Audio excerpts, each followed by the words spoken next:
ఆత్మసాక్షాత్కారం భగవాన్ శ్రీ రమణ మహర్షి జీవిత చరిత్ర బోధనలు పుస్తక పఠనంలో 132వ పేజీ. పవిత్రమైన పేదరికాన్ని వరించే తాపసి ఒక్కోసారి మరీ అతిగా పోయి తన దేహ ఆరోగ్యానికి మానసిక ఆరోగ్యానికి హాని కలిగించుకోవచ్చు.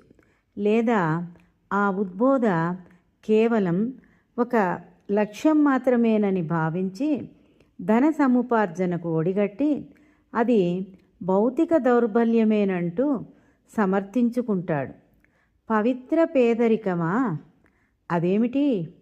ఎవరి ఆహ్వానమూ లేకుండా తనంతట తానే వస్తుంది దారిద్ర్యం. దాని సీతకన్ను పడగానే మామూలు వసతులు కూడా పోతాయి. ఆ వసతుల కోసం తపించాల్సి వస్తుంది.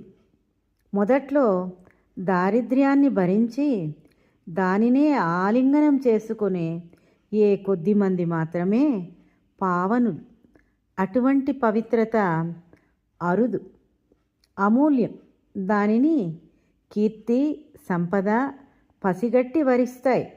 వెంటనే దారిద్ర్యము, దానితో పాటు పవిత్రత పలాయనమవుతాయి. పవిత్రమైన పేదరికం ఎంతటి విచిత్రమైన సమ్మేళనం! దారిద్ర్యం పవిత్రతను తరిమివేస్తుంది, పవిత్రత దారిద్ర్యాన్ని తరిమివేస్తుంది. మొదట్నుంచి పరమ పవిత్రము మమతారహితము అయిన జీవనాన్నే గడపడం వల్ల మహర్షికి ఎప్పుడూ ఏ కొరత తెలియలేదు. వారికి కావలసిందల్లా భోజనమే. దానిని సమృద్ధిగా భగవంతుడు ఏర్పరచాడు.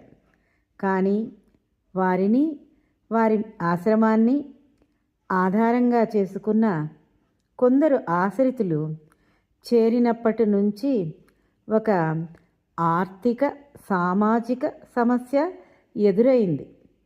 ఏదో ఒక విధంగా పరిష్కారము అయింది. ఆశ్రితులు తమ కొరకు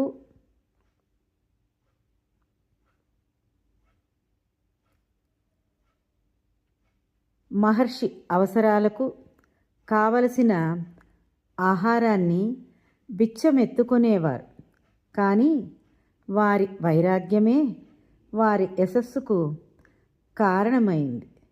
అది ప్రచారంలోకి వచ్చిన కొద్దీ ఆహారము ఇతర వస్తువులకు వాళ్లకు వచ్చి